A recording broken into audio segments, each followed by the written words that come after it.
Welcome to the Strength Connection podcast, a show to share stories, insights, and experiences in strength, physically, mentally, and spiritually. I'm Michael Kurkowski, host of the Strength Connection, and I'm so grateful that you can join me today. So in these episodes, I connect with some of the most inspiring and successful individuals to chop it up and learn from true life experiences that have helped them become who they are, the strongest versions of themselves. So let's dive in. Here we go. All right, and we're live. What's up, Nicki? How we doing? I am so happy to be here. It's been an adventure to get together. It has. Yes, this is back and forth for a bit, but I knew it was going to make it happen. So, but Yeah.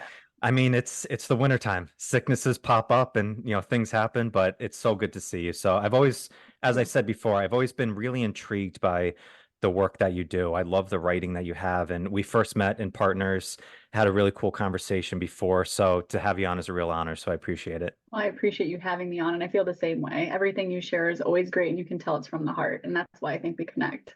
Yeah, no doubt. So you've worn a lot of hats in your world of coaching in here. And we were just I talking have. about it a little bit before. So a lot of the work now I know that you do is really on the mental side with neuroscience, with really breaking through barriers. So I want to tap into and dive into a lot of that because I think so many of us I think it's kind of this difference between either knowing your struggles and not knowing how to get out of them, or even sometimes not even knowing where the fuck you need to go and figuring out actually what is the things that are holding me back first. And I know you do a lot of work in that field. So, but Yeah, to begin with, I really always love to hear the comeuppance, in the origin story. So, what yeah. was it that first inspired you to get into the world of coaching, into what you do now? Yeah, so like we were talking about before, it's when I got pregnant with my first son, Wes. And I realized that every single thing that I put into my body was helping to create him.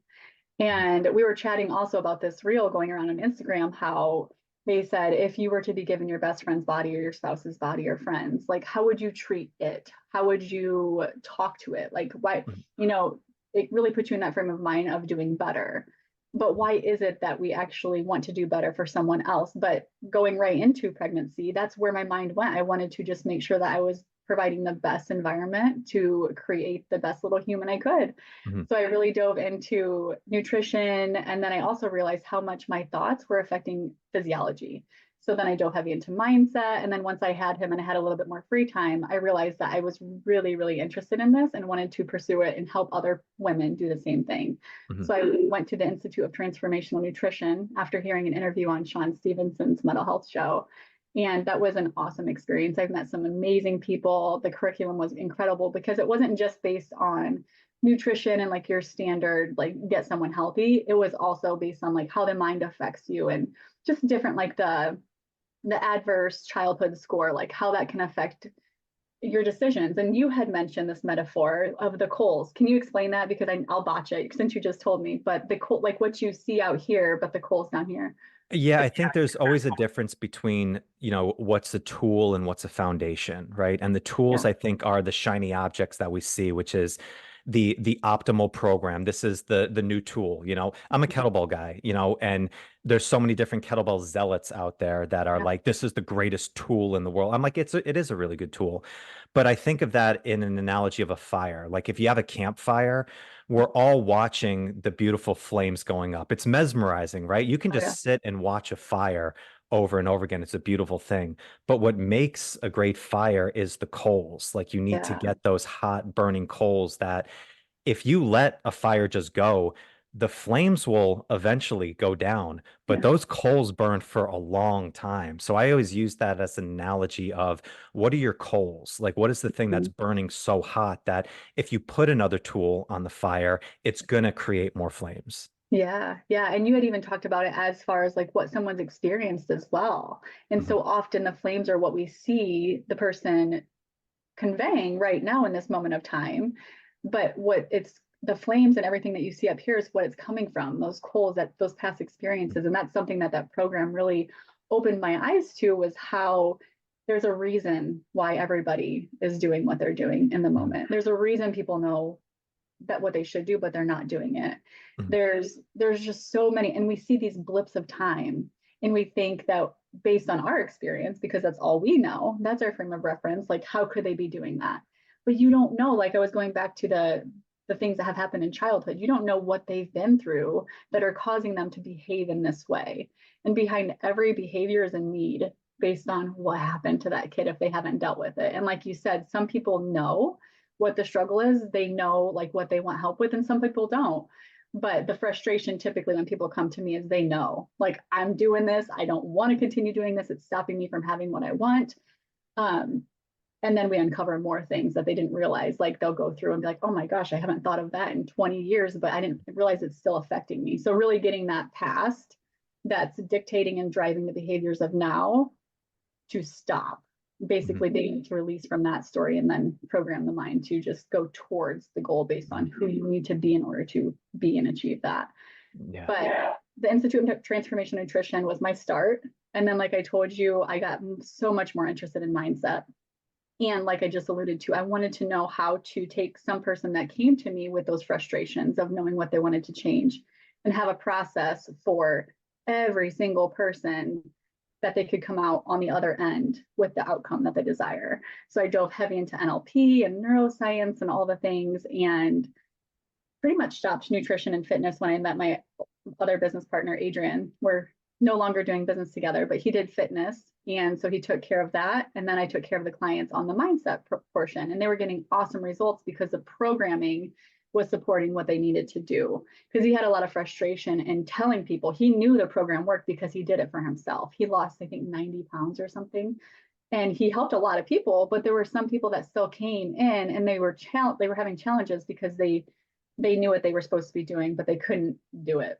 So that's where I came in. And then he realized that he no longer wanted to do nutrition and fitness and loved the mindset component too, became a hypnotist. And then we worked strictly with business owners and entrepreneurs doing mindset work. And then we parted ways. He wanted to do some copywriting stuff and all digital products. And now that's strictly what I do, is work with business owners and entrepreneurs and basically release everything that isn't supporting wherever they want to go in life and business. So, and then I have another business partner that we do more of the corporate and family realm, because he does family therapy and she's a school counselor. So we can support the whole family unit. Gotcha. Yeah, All right, lots so of there's a lot of there's a lot of threads in there, so I'm going to pull on a couple here. So okay. going back into this time with Wes and pregnant Yeah. with your first child from here, were you already in a good healthy lifestyle and this was an up level, or was this like a major shift where okay, now I'm pregnant, like I'm responsible for some. It's funny we think of that, like I was just thinking of it. We think when your child is born, okay, now you're responsible for a new life, but when you're a woman and you're pregnant, it starts right away. Like you're Oh yeah. responsible right off the bat with it. So was that a big transition for you? Was it more just like, okay, I need to up level this and even expand my knowledge even more of what I already have? It wasn't a huge transition because I was pretty healthy. Honestly, I don't understand how I don't weigh 400 pounds from when I was a child, because my parents, they worked a ton. We had a freezer full of every kid's dream, pizza, bagel things, just all the things. Mhm. The snack cake cupboard was stacked. Like we ate really good, but not good in a nutrition sense, just whatever we wanted all the time. The benefit that we had was we were like treated like childhood slaves. Like we were always busy, like always working, moving rocks, just all the things. So that balanced it out. And luckily, I still was pretty healthy. And then obviously, I started eating cleaner and stuff like that before, as I knew like what was better for me. So, in a way, it wasn't a massive up level because I realized how crappy I ate, which we still had good meals as a child. Like, don't get me wrong, it wasn't all junk. Um, but I knew there was better. And my twin sister, Jessie, she kind of opened my eyes into like what was better. Like dropping dairy completely got rid of my allergies. Like it's Mm. wild how inflammatory dairy can be. And I'm sure you know all of that too. But yeah, so it was definitely more of an optimization when I got pregnant with Wes, but I took it extreme. And this is something that I used to talk about more when I did nutrition. But I do not recommend anyone going head first into like a GAPS diet or anything like that when you have a baby, because your mind is already wanting to do the best for the baby that you can. But when you read a book like GAPS, and that's like, um, What is GAPS? I'm not familiar. oh, what does it stand for? It's basically super clean, like no gluten, no dairy, make your own ketchup. Like Michael, it was insane what I thought I would be doing as a new mom. Like you're Mm. doing your best if you're, yeah, just do your best. Don't dive because That's for autism, that's for ADD, that's for all kinds of stuff to like cure these ailments within children and yourself. So my mind started to believe and look for, because I was reading about this, ways in which he could be producing these symptoms. So I was like, oh my gosh, he has reflux. I'm causing it. Oh my gosh, like this looks like a sign of autism. Like it was Oh, gotcha. horrible. And Okay. I spiraled. Mhm. And I went into this, honestly, a postpartum depression, which is so hard for people to believe if they know me because I'm just so optimistic. I have Mhm. it's just it was a really dark time in my life, which I never thought. And that was also because I completely cut off breastfeeding cold turkey. Do not recommend to any woman ever, because you're cutting off oxytocin. I had my hormones in it was a mess. Mm. So I am so thankful for my family and the support that I had, because and I'm thankful for the experience too, because now I know what that feels like. And I Mhm. can truly empathize. Before I could never empathize because I was just like looking through rose colored glasses all the time and never experienced the opposite of just being so totally optimistic and positive. Mhm. But going through that experience, I know what low feels like. I know what thinking that my newborn baby would be better off without me feels like. Like it was bad, but I'm so grateful for it at the same time. Oof. Yeah. Damn. Okay. Yeah, that's getting heavy right there. So it's It was heavy. It was a rough time. yeah. So I mean it's like so kind of the extreme that you went through is almost Mhm. you trying to control everything Yeah. that you Yeah. but you can't control everything. It's like it Mhm. really is a slippery slope. I Yeah. have this fascination of wondering extreme versus moderation. Yeah. Because I think moderation in the macro, I think is very powerful, right? Mhm.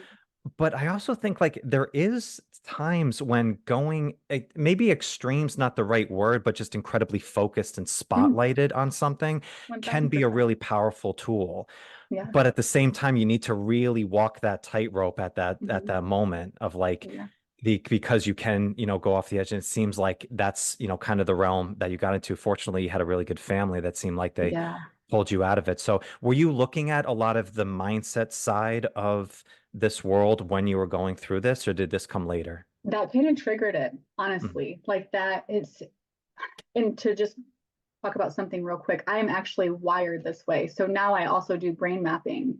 So I do EEGs, like what they would do in a hospital, and look at the brain waves to see exactly how you're wired, why you do what you do. So I take it a more tangible look at everything as well. And I have a couple consultants that looked at my brain, and one of them, and that now work with me as well. But one of them said, like, you are very rigid, which can be very good and bad, because there's going to be someone that tells you you can't do something and you're like, watch me. But it's also that, like, I don't want to say OCD, but very, very, very disciplined, extreme way of doing things, like you just said. So it's just that balance and knowing. And high performers, they all have kind of the same brain. They're very extreme. They're CZ, it's very like beta, high beta. So they're constantly thinking, it's interesting when you look at the Mhm. brain waves and understand how it all works, how fascinating and how much we don't know. Like, so Yeah. we talk a lot about the mind, and that's so powerful, but the wiring, when you can actually make sure the wiring is functioning optimally, you can remove that procrastination, you can remove rumination, because you can see all of that within the waves too. It's super fascinating. We can dive into that another time, and I can kind of show you a brain map. But Yeah. um, yeah, so I have all of the traits to the extreme, like you said, and I think it can be uber beneficial, especially if it's focusing on the right thing, bearing in mind that the inputs that you have in that moment make your brain start searching for the evidence to prove that to be true. So my baby boy was healthy, like, but I was still, it doesn't matter how healthy a person is, how good a situation or experience is. If you have this undercurrent, this belief, this paradigm and programming that you're operating of, where your brain is constantly seeking to prove the evidence for, oh my gosh, there's a sign of possible, like being on the spectrum, you're gonna find it every time. You're gonna get what you expect. So it was just like a little nuance that's in a behavior. And my mind was like, oh, look, I really need to do this because he probably has autism. He doesn't, not in the least. But my Right. mind is already, it was just seeking for that. So I really, that opened my eyes to the power of our brain and our mind to constantly look for and get what we expect based on the inputs and what we're thinking. That's really fascinating. I first heard of brain mapping with a friend of mine, Diane Webb. She's a trauma therapist. She's been on the podcast and she's done brain mapping before. And it went right over my head in a lot of stuff. I mean, it's so detailed with stuff that's interesting, Mhm. but that response that you get from it makes a lot of sense, from there of kind of you're trying to look for your personal bias in any situation, is Yeah. that does that occur more in a negative mindset versus a positive mindset, or is that something that you think that we can change? Because it seems like it's so much easier to you can have 100 positive things that are going on, but Mhm. one negative thing that comes in, you'd be like, oh, yep, see, I knew this was happening from there. Have you seen that? I have seen that, and what I teach clients is how quickly can we close that loop? Like, okay, so the negative thing happens.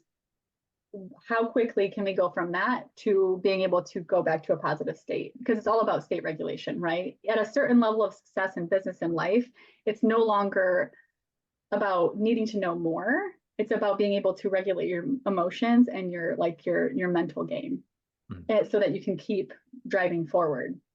So just as much as I do, in partners, they count your wins at the end of the day. And that's something that I still continuously do. I tell my boys every night, like, what are three good things that went well today? Because your subconscious mind is constantly scanning for that then. So I don't think it's necessarily, and this is actually the way you could be wired too. It's called negative or positive affect. So some people, you think they're just freaking grumps, like Grinch type people, but they're really wired to have more of a filter for the negative affect. And it's not just their mind, it's the way they're wired. Same with trauma. Their insula, their T6 is going to be super elevated. So if we can bring that down, which we can with neurofeedback, they're no longer as ragey. They're no longer, and you can bring that down in so many different ways. It doesn't have to be just neurofeedback, but that is a really powerful way to do that, because what we see is someone's brain operating and responding in a certain way. So say their insula area of their brain by their temporal lobe is heightened. We know that they've experienced a lot of trauma and things trigger them more easily. So what we do is we program the neurofeedback screen so that when their brain is operating the way we want it to, it's pleasurable. So the screen's bright, the noise is good, and when it's not, it it it sucks. Like the Mm. sound comes dim, it gets loud and noisy and crackly, and that discourages the brain to operate in that way. So you can do that through neurofeedback. You can do that through the way that you think about the past, because so often we think that we are a product of our past. You can rewrite that story at any time. I know you know that. So you can release from the meaning that you gave these experiences. All when you realize that your mind was just having to make that experience mean something because you're in a very highly emotional state and you literally out of survival had to understand what that meant, but knowing that the meaning you gave it doesn't necessarily have to be the meaning that stays with you. Mm. You can choose a more empowering one that's going to be able to give you the results you want for the future. And that's like the story of the two sons with an alcoholic dad. One's like, oh, my dad drank, I'm going to drink. And the other kid's like, oh, my dad drank, I'm not going to drink. It's just choosing what you make something mean that makes it so powerful. Right. That's the alcoholic story is an interesting one to me because we hear the results of it, but you don't hear about the path that they got there. Because I was Yeah. like, well, the one that chose not to drink, I bet he probably was thinking about it a lot, Oh during yeah. that time. Yeah. Like that's a crazy path in there. So we don't hear about the journey and the practices that they got to get to that result. Yeah. One thing you said there, Nikki, was I mean, I know, there's so much research and so much understanding that we can change our brain map. We can change the neuroplasticity. But Mhm. when we say things like I'm wired this way, immediately that says to me like, well, this is what I do. Like this is where I'm at. Mm. But we change those wirings with certain practices to One actually thousand respond percent. differently? Yeah, 1000%. Yeah, you can do it through so many practices. Neurofeedback is very, very powerful in being able to have a tangible look at what's going on and to be able to alter that. Um, my one recommendation, some people go into neurofeedback into some facilities that exist around the world, and what they're going to Z score. They're going to what the general population's normative data looks like across the board. High performers, entrepreneurs, business owners don't want to do that because you're taking away the gift. So that's why I sought out people that worked with Navy SEALs, that worked with Olympians, that worked with people that perform really well, because we're wired different, and that's beautiful. That's another thing. Like, I'm wired this way doesn't have to be a bad thing, as long as it's getting you the experiences and the results you desire in life. Mm. So we 100% through neurofeedback, through NLP, through journaling, through, because the repetition matters as well, through, oh my gosh, just working out. Like, that's the BDNF in your brain, like everything. There's so many different ways that contribute to being able to change. And it's accepting that you can change and allowing it to happen as well. Because if you don't expect to change, you're not going to.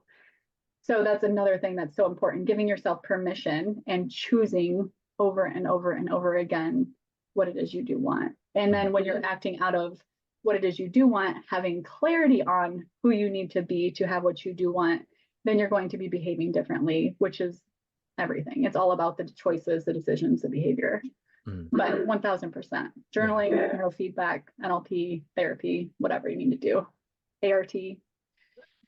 So in your journey of working with this, you went into transformational nutrition and then really looked into the mindset side.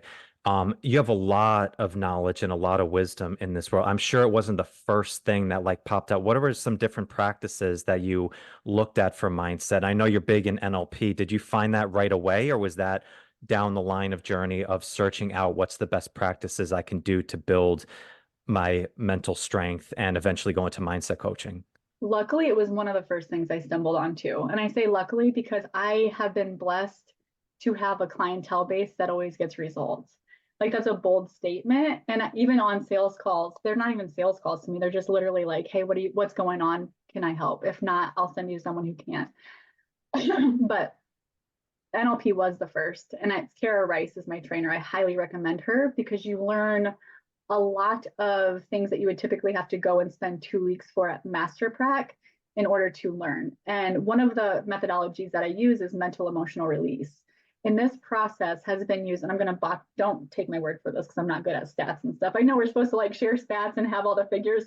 I don't know all that, but Yeah, we're just chatting. the main thing is clinically depressed people went through CBT. And I think I don't remember the number. There was a lot of people that went through CBT that were clinically depressed, some hospitalized. Okay. Some of them got better, but a certain percentage of them got rehospitalized because the practice, like, it didn't stick. It didn't actually go in and change what needed to be changed at a foundational root level. Whereas the people that went through mental emotional release, everyone stayed out of the hospital, as well as said that they were completely recovered from clinical depression. So that shows the power of being able to go through and release from these negative emotions and these limiting beliefs and stories that we've accumulated through the years. It's like this threat bucket that builds up, and then we literally can't handle anymore. So when our threat bucket of anger, sadness, fear, hurt, guilt, shame, resentment, all the things get full because of everything we've experienced throughout life, and we never take time to, one, look at that, and then have a process to be able to release these things and to empty them from our energy, from our mind, from our spirit, from everything, as well as the beliefs that have been dictating our life. If we don't have a process to be able to release from those based on science, we continuously experience those things. We continuously get triggered so easily because our threat bucket's full. And when something happens, it just spills over. So it's that whole emptying of the cup and being able to have the capacity to handle more. That's why working with entrepreneurs and business owners are some of my favorite people to work with, because especially people that help people, but when they have the capacity to handle more stress, to realize that they're capable of anything they put their mind to, they operate better. They can make quicker decisions. They don't hold themselves back. They can show up and they're present for their family because they're not constantly spinning with all the things that they have to do because everything's just full. So no. So Did I the answer your exam. question? I don't even remember where we started. Oh, absolutely. Yeah, I'm processing everything through from there because that's really interesting. So it seems like the study you just showed, it's almost that things need to get to a boiling point for a lot of people, like where Mhm. it's like it's bad enough now that now we need to make a decision. And it's like Yeah. it seems like, have you ever heard of I've just found this out, the region beta paradox? Have you heard of No, this? Yeah. no, tell me. I'm fascinated by this. I heard, and I've spoken about it a couple different times on recent podcasts, but it's essentially this study they did where like I always fuck up the study, but the point behind it is so powerful is that if something was like a half a mile away, you would walk it, but if something's more than like a mile away, you would drive it. So essentially you're going faster to something farther away versus the shorter, Mm, distance. And the point behind it was that it's almost better for things to get even worse because that's when you have to take action. yeah. So Yeah. it's things are, I want to get in better shape, but I'm not in that bad shape. Like I feel okay. Like I'm really all right. My girlfriend still loves me and stuff like that. It's like, or, I don't love my job, but my boss is a nice guy. It's not an ass. It's close to my place. Like it's this comfortably numb feeling that we get into where Yeah. things Oof. are like in that mediocre zone, Yeah. where for these people, it's almost better if things get worse Hmm. that like forces you to look at yourself and be like, I need to make these changes. Yeah. Yeah. And I thought that, a lot to myself because I went through a period of like everything was okay. Like, I'll be okay. Everything's fine. And then to actually look back and say, well, yeah, everything's fine, but is fine my goal?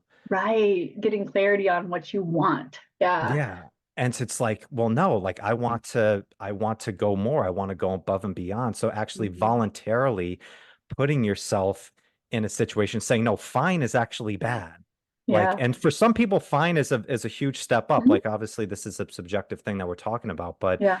as you said right there, like from that example, it's like, yeah, you almost need to get to such that threat Mhm. detection, like that threat, Yeah. in your Bucket. Yeah. cup in order to actually, pull it out. It's really interesting. Yeah. I love that. A lot of times when I have a client that has kind of a breakdown, I'm like, good. Like we can't go any lower than this. Where are we going? And it gives you that opportunity. And it is opportunity. Like I think as we continuously ascend through life, we realize that these experiences have to happen in order to get stronger, in order for you to stop and look, like you said, so you're not complacent, you're not mediocre. That's a question I've been asking myself lately. What are your luxuries that you think are like so good for you? What are they stopping you from actually having? Like you said, when you felt like I'm just okay with everything, or like I'm good, like I'm good. um, it's stopping you from creating so much more. There's so much to experience out there too, and so many people to help. And I had posed that question to you before we started, like, what do you not want to die inside you? Like, what information do you want to share and get out to the world? How can you leave an impact and a legacy for the generations behind you? Now, but we have to do it now. Like Mhm. we think that there's so much time, but it's just this little tiny blip Yeah. get to experience. So it's just Yeah. making the most of that and making sure that you are clear and actually showing up as that person day in and day out to be able to make those changes for yourself, your family, and for everyone that comes behind you. Yeah. Which you hear about the greats, right? You hear about the people that have made a huge difference, that start the foundations, that do all the big things. And sometimes I think we put them on pedestals, but they are no different than you, literally no different than you. They're just clear on this vision and this mission that they're here for. And they're clear on that and they show up. And when things get hard, they keep going. And that's all it takes. Taylor Welch said the other day, it's not that it's super hard. It's just you have to stay consistent. It's just that it's so easy to give up. And almost everybody does. And that's why they don't ever fulfill their purpose. Their Yeah. true purpose for being here. And seeing the stories that we all know of, like the Kobe Bryant, and I love Kobe, Yeah. like, and there's all these other ones, they're great, but they can also almost paint this picture of something that's so external outside. I think it can give Yeah. you fuel, like it can give you motivation, but it's going back to the fire with the coals. Mm-hmm. Like those are the sparkly flames that we can see, and they're fun to Right. look at, and they'll give you inspired, but it's not the coals. And I remember Jonathan Goodman was on recently on the podcast, and we are talking about his new book, and he put Oh, out 20 cool. ins yeah, he put out 20 insights on his birthday. And the first one he says is you have to remember that we're all actually amateurs. Mm-hmm. Like nobody's got this shit figured out. Everybody's trying to No. figure it out one way or another. And some might do it in playing basketball or working for Amazon or whatever it is and stuff. But Mm-hmm.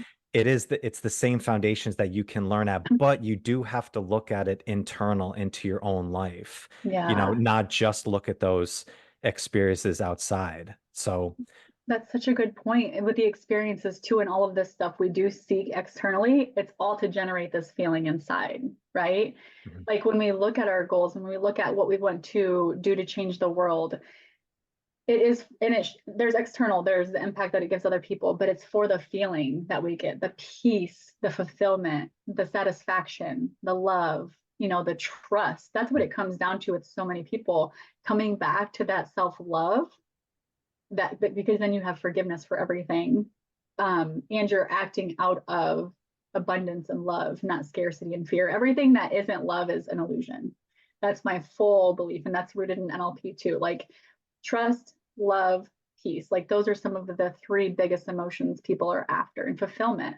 Mhm. And so when we can release from everything that aren't those things, you're doing good. You can be a monk with nothing and feel those things. You can be a billionaire and feel those things, or you can be a billionaire and not feel those things and have everything you could possibly desire, but Mhm. lack what we are truly seeking. And then it's a miserable existence. So it's like making sure that realizing that every day we can feel those ways. And it doesn't have to come from an external source. Like when I have a Tesla S, I'm going to feel really happy. No, like you can feel that right now. And if you do, it's an ultimate hack to getting everything that's going to support that as well.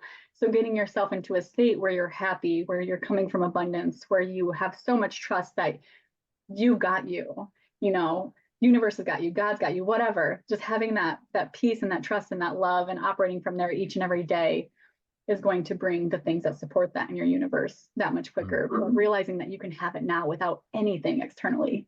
Everything can Yeah. be stripped away and you should still be good, just like Viktor Frankl. It's powerful to realize that you generate all of that now.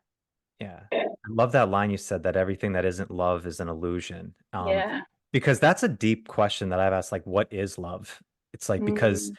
it's easy to think of the rose-colored glasses type Yeah. work of love, but I know, love is messy. Like Yeah. love is not all sunshine and rainbows. It's something deeper in there that you can still feel an appreciation even in the dark times, Mm-hmm. from there. Yeah. Yeah, that's really powerful. The Tesla example that you gave, I think, is Yeah. interesting because it shows like the external things that we're trying to get to, right? I mean, Mm-hmm. even like changing your body, like if you look at it for Yeah. external reasons, I always love this difference that Aubrey Marcus put up about being a person and being a persona. Mm-hmm. And it's like the persona is the external things, but he said a persona is only worthy of praise, it's not worthy of love. Yeah.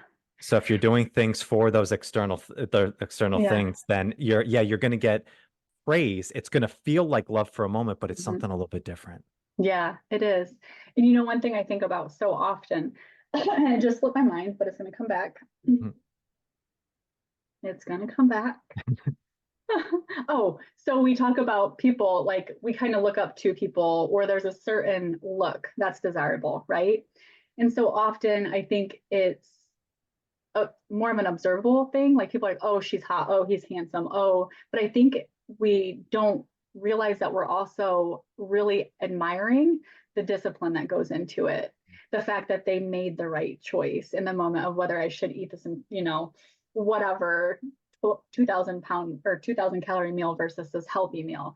Like it's an external representation of a lot of internal choices that person made. And I think that's what we seek. I think that's what we find so attractive. And I think that's why we desire the same things sometimes. Because I'd be lying if I was like, I work out for so many reasons. So I can be strong, so that I can show myself I can do hard things, so that I can carry my boys to bed even when they're 100 pounds. Like that's one of my main reasons I wanted to get strong too. But it's also because I want to feel good. When I look in the mirror, I want to look good. Like people talk about hot girl advantage or all of these little taglines. It would be just as easy to turn into a slob, easier. But it's making those choices every single day, being clear on how you want to present yourself to the world. What is your highest self inversion? And how do you need to act to be that person? And then proving to yourself each and every day that you keep your word to yourself. And then that's when people pay attention and they can model that too. And it's just, I think, what's that word? Like an accumulation, but what's the other word? Conglomeration. Something like that. Yeah. Yeah. Of what's that word? I don't know. But it's like that wrapped up in a bow. of this Yeah. is what it looks like when you keep your word to yourself and when you Yeah. love yourself, because when you love yourself, you're going to make the right choices.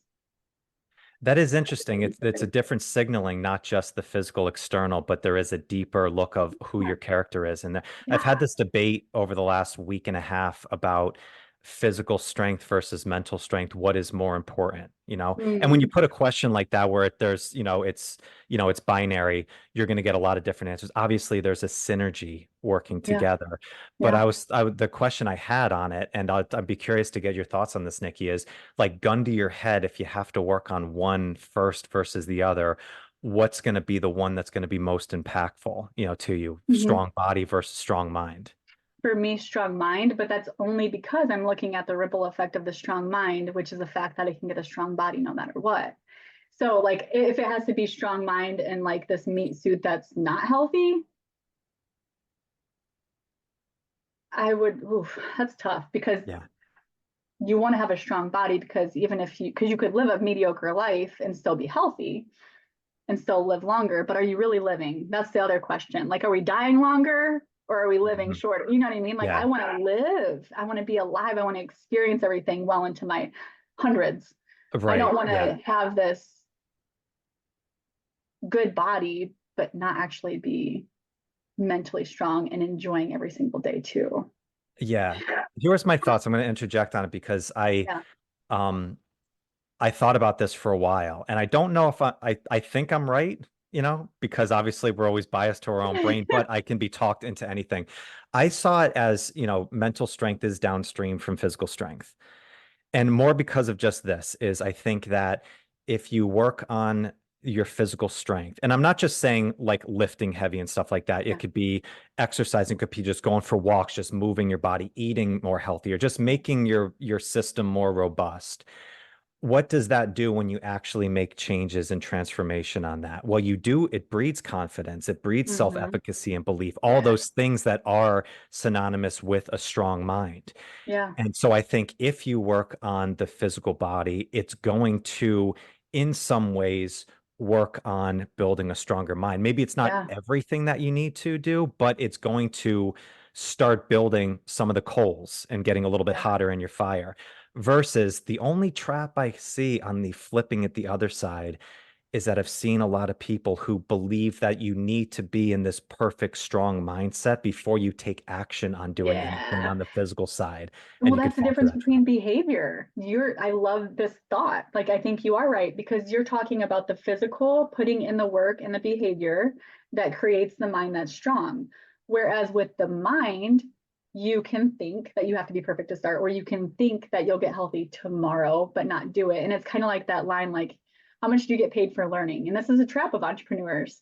Like, we think that we're making progress just because we're learning. You don't get paid shit for learning. Yeah. Nothing.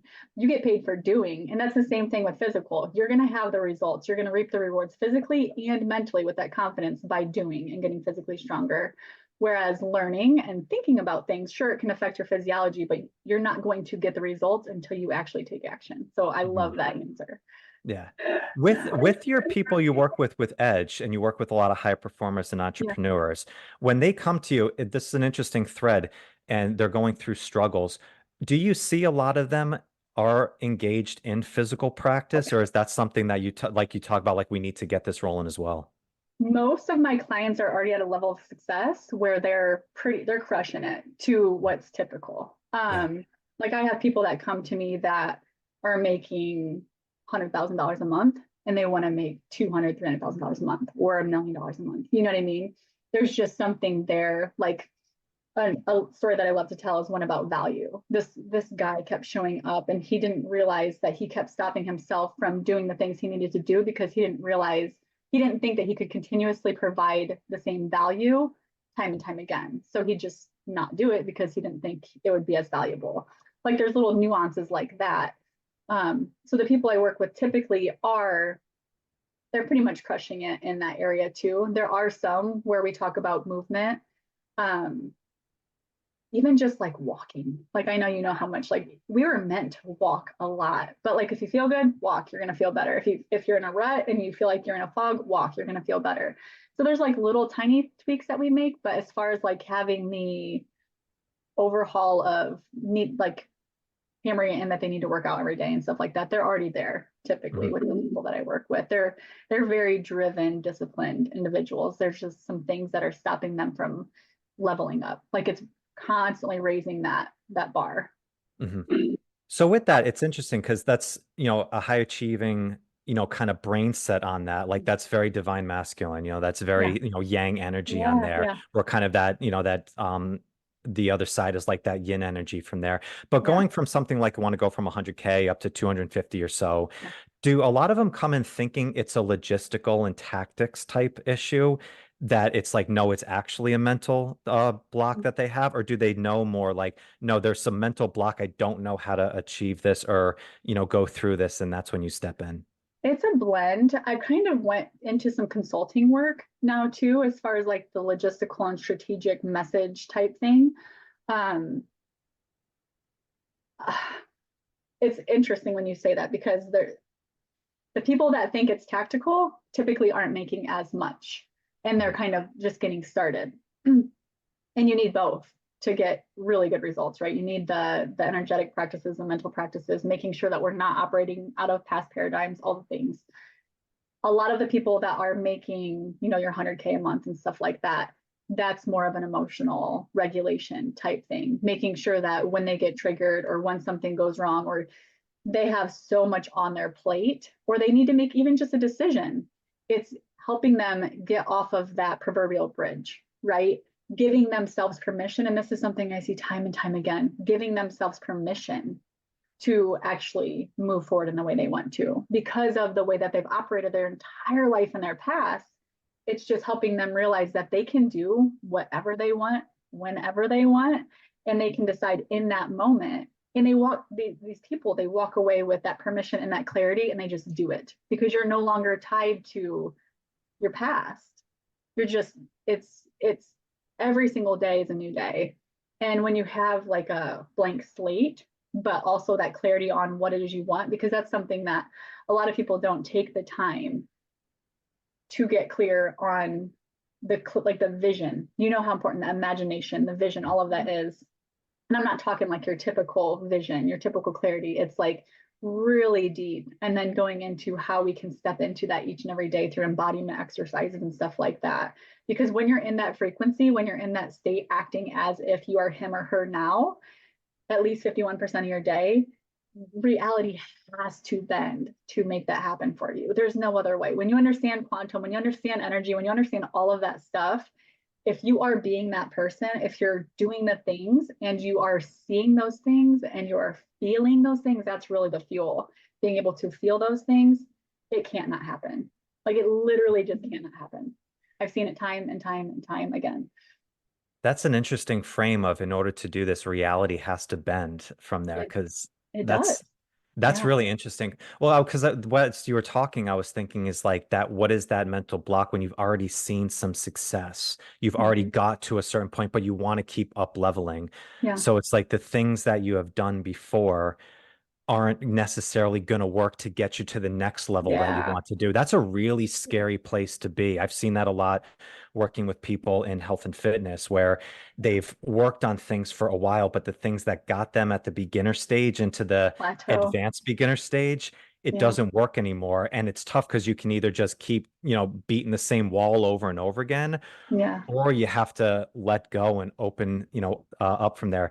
And the question is it a fear of failure going to the next level, or is it actually a fear of massive success that you can actually Yeah. achieve a next level? And that responsibility that comes with it, but it's realizing that it feels like it's going to be so different, but it will be different, but it's not necessarily harder.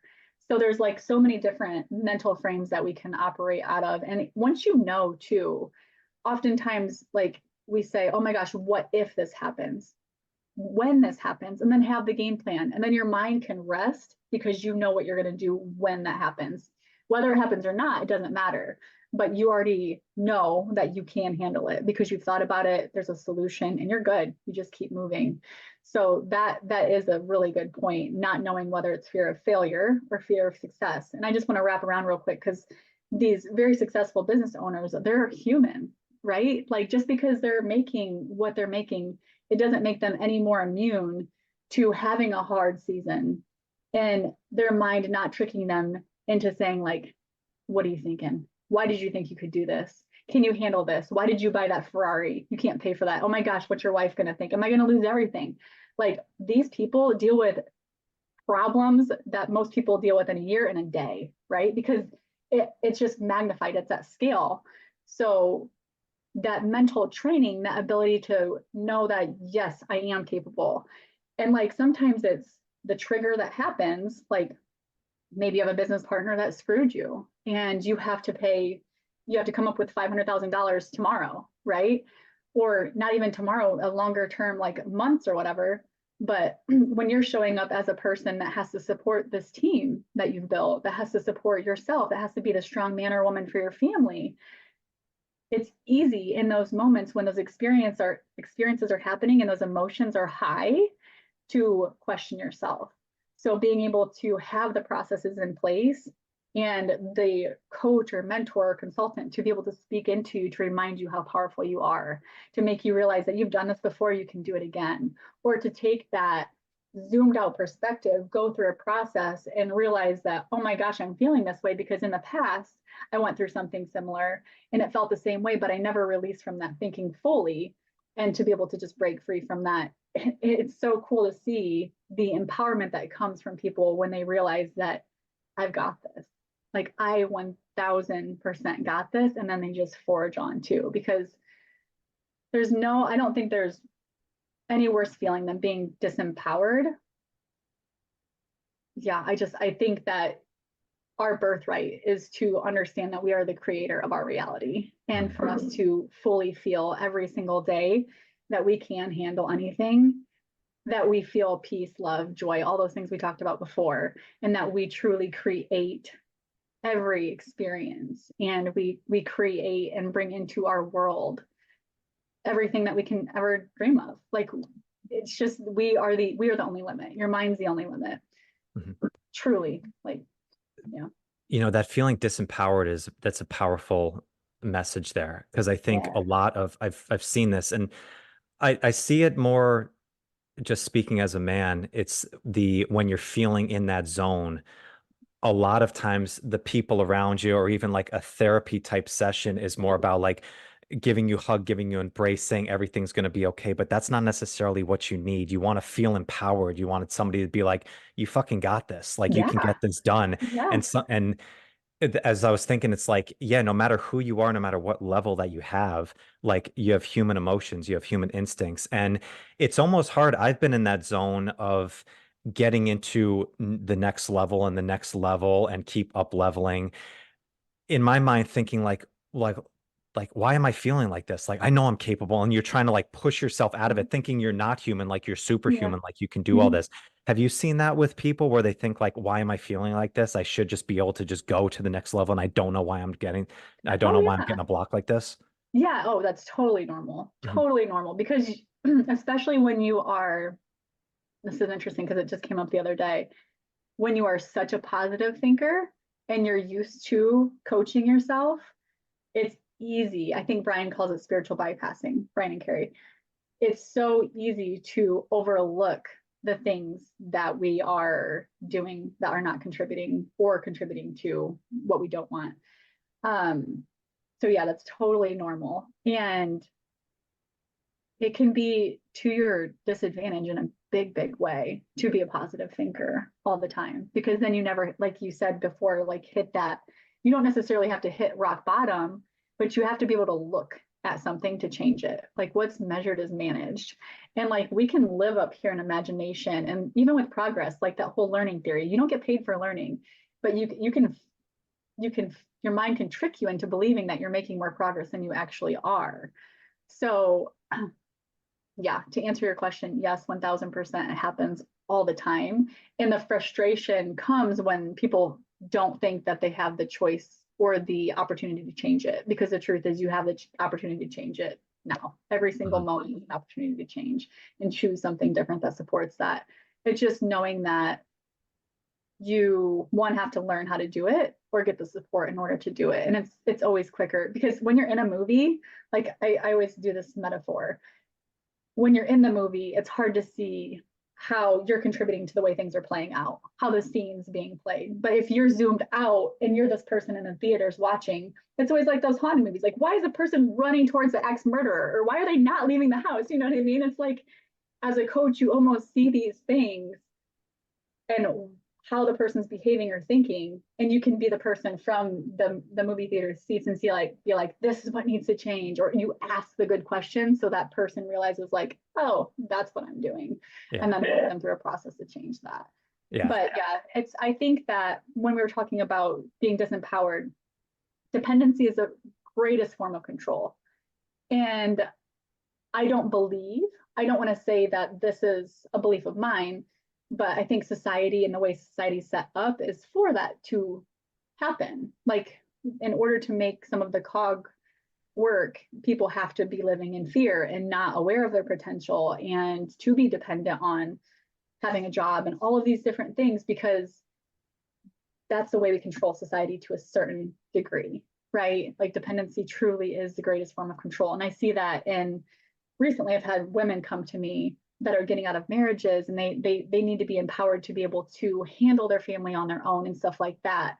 And I won't go down that relationship rabbit hole, but realizing that when you can be dependent on yourself and you keep your word to yourself and you can create these results for yourself and for your family and whoever else, like, you're free. And that's another feeling that we all seek, is that feeling of freedom, free to do as we please, when we please, with who we please, you know. So that's another feeling I think that we all seek daily. And I think that what entrepreneurs get into business for, until they realize like, holy crap, there's a lot to this. Oh, Nicki Hoffman, ladies and gentlemen. Nicki, this time has flown by with you. We could go for hours on this. And so we're going to have to do a part 2 on this, because I've got a lot more that I want to dive in here. But sincerely, I really appreciate you coming on today and diving into this stuff. I think this is such powerful work that anybody, can take into their life in here. So I really appreciate you doing what you do and jumping on today. I appreciate you, and I look forward to part 2. And here's to health. One thing that I'd love to share with your audience, if you would please like me to share it with them, and we can drop a link in the show notes, but it's an embodiment exercise that's going to help anyone that listens to it get super clear on who they need to be, so that they can step into that person every day, so that they can get those results they desire so much quicker. Perfect. Awesome. We'll get that in the show notes. And if people want to follow you, social media, all that good stuff, what's the best place that they can go to? Facebook, Instagram, Nicki Hoffman, Hoffman, or you can, you'll find me. Beautiful. All right. Nicki, thank you so much. Listeners, thank you. Go follow Nicki. I'll catch you guys on the next one. All right, peace. Thank you so much for joining me today. I hope you found some great value here. And if you like this episode, please drop a comment and leave us a 5-star rating and review. It does more to build the show than you can imagine. And do not forget to check out and join the Strength Connection Facebook group. In this group, I share the biggest takeaways and lessons from these amazing conversations, as well as training and strength tips for pursuing mastery and fulfillment in life. This group is filled with individuals looking to take full control over their strength, and it's the perfect space to explore new ideas and to share your journey. And you'll also get exclusive access to the Strength Connection Mastery Seminars. It's a deep dive into the physical, mental, and spiritual training that you can begin using immediately. So do not wait. Go now. Seriously, go. All right, much love to you. Thank you so much, and I'll catch you on the next one.